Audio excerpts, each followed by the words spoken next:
Hello everyone, I'm so excited to introduce you to my new friend Mairead here, who's going to share a little bit with us about her journey. Obviously, we both have no hair, so we've both got alopecia universalis, so that's the journey we're going to be focusing on today. Yeah. Although I'm sure you have a lot to add about a lot of different things. Yeah, it's been a journey.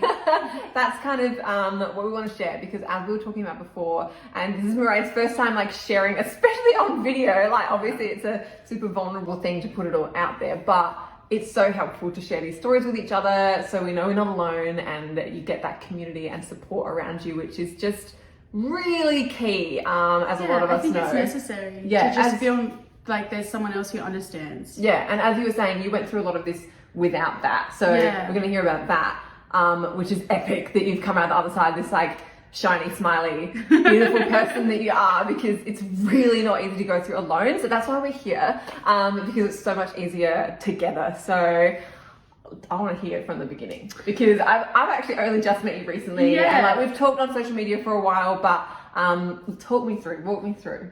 So I was about 13 when I was first diagnosed with alopecia. I remember I was standing in the mirror and I felt a small bald spot on the back of my head, and you know I yelled for my mum and I thought it was cancer. And my brother instantly was like, no, you do first, that's what you get when you have the treatment for cancer. And so we went to the doctors and they said, you know, this is probably alopecia, nothing to worry about, like it's not serious, we'll send you away to a dermatologist.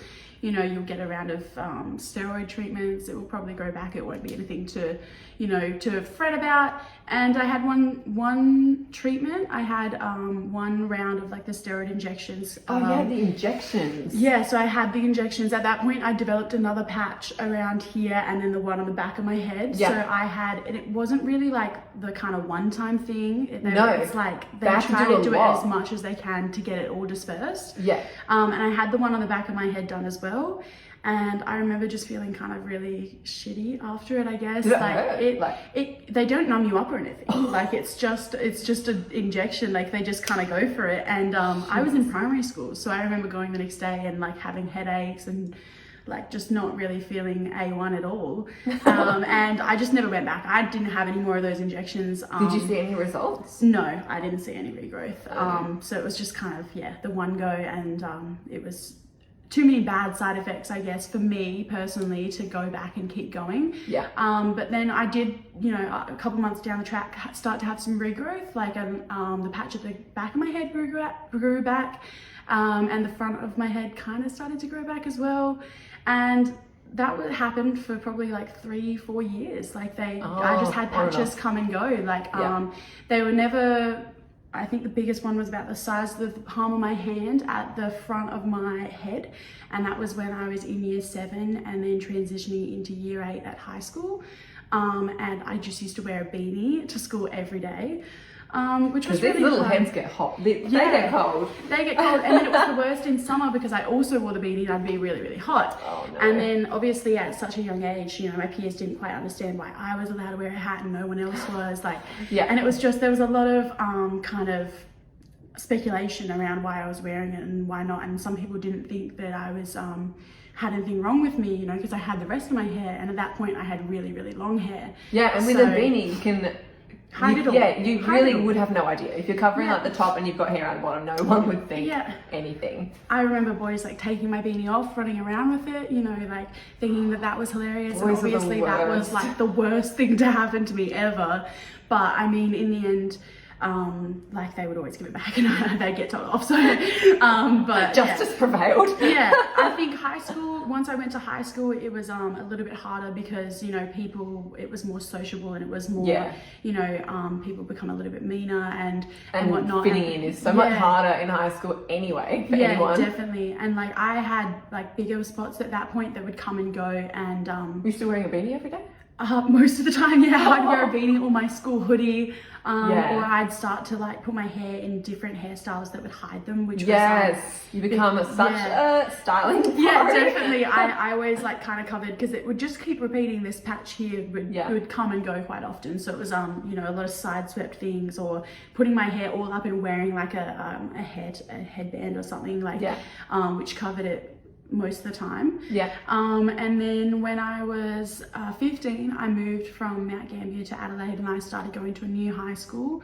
And I guess things were kind of rough at that point, like moving so far away from my sister and everything. It's a big transition. It was a big stressor, I guess, for me. And I guess when I went through those sort of periods where there was conflicts or stresses or drama, that's when my alopecia would flare up the most, and like I'd see the most hair loss. Yeah. And so at this point, like the patches started getting bigger, and I was super stressed, didn't know how to fix it. And you didn't try any other treatments after the injections? I didn't really go back to the doctors very much. That was kind of a decision on my parents' part. They thought there was other remedies that could help me, such as removing the Wi-Fi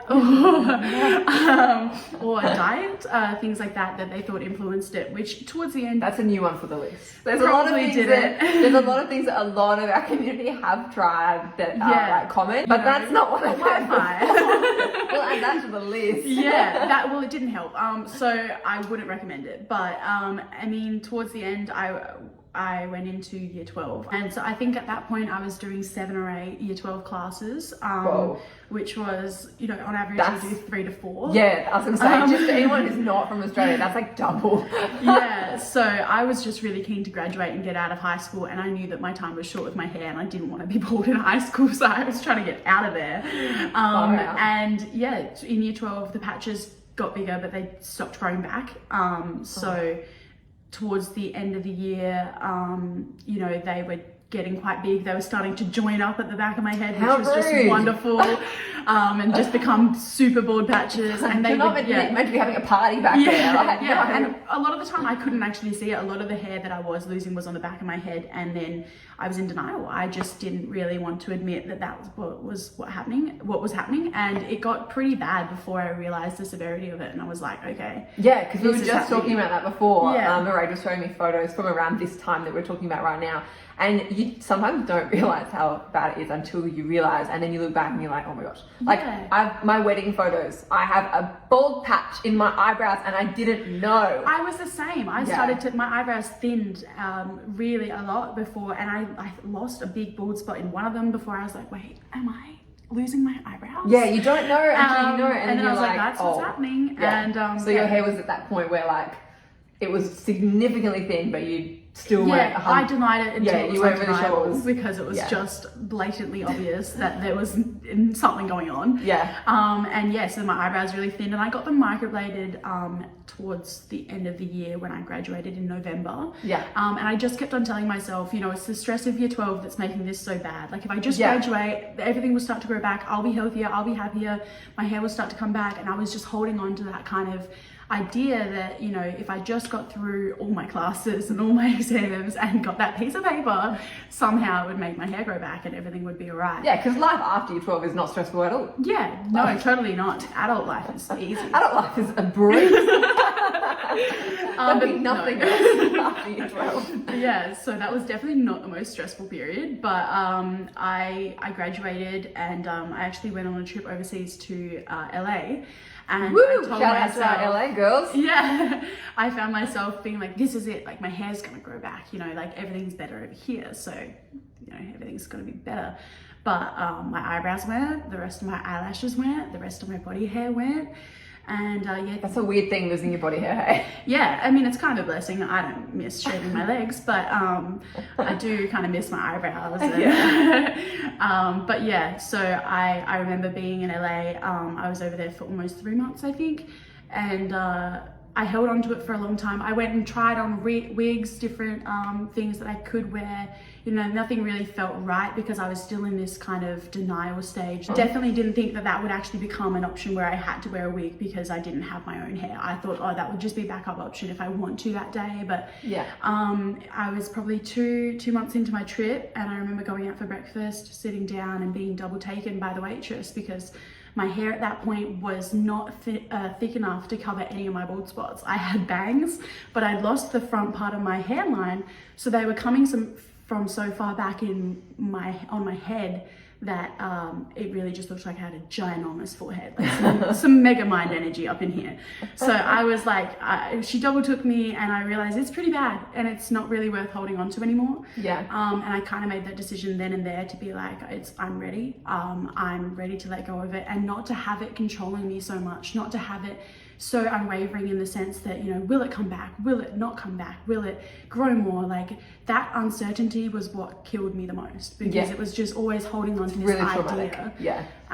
But like never knowing what would happen, never knowing if you'd wake up and pull hair out in the shower, you know, or you'd wake up and there'd be fluffy hairs. It was too hard to keep going like that. Yeah, at that point it had been years of a roller coaster ride, right? Yeah, and because it had grown back and fell out so many times, it was just really like, oh, it could happen, it might not. I'm not used to anything because it's so like chopping and changing all the time. Yeah. And I said, like, I'm just ready to not have this kind of looming over my head anymore. I'm ready to not have this kind of uncertainty controlling me, because it's really a big drain. And I'm ready to actually accept that this is what's going to happen, and I've got to embrace my full big head energy. And I said right then and there, I'm going to shave it. And it turns out I walked out of the cafe, and it just happened to be on the strip that we were on, there was a barber. And I went inside, and there was this amazing man. He was so comforting, and he was like, he was my hype man, really. And he was just like, yes, let's do it. Like, let's shave it. I sat down, he got to it. And probably like halfway through, I was like, oh my God, like, do I have a funny shaped head? I've never thought about it before. Like, it could be really odd. And I mean, I think it's perfect. I think it's all right. But yeah, once he did it, it was really freeing. It was liberating, honestly. To feel it all fall away was like you were losing something but winning something at the same time, because I wasn't holding on to it anymore. I wasn't desperately clinging to something that wasn't mine to keep, you know. Yeah. I just felt like, you know, I can rock it anyway. I can do this anyway. I don't need it, and now I'm in control. So it felt like just the biggest breath of fresh air. And I remember just looking at myself and being like, okay, like I can do this. I love that.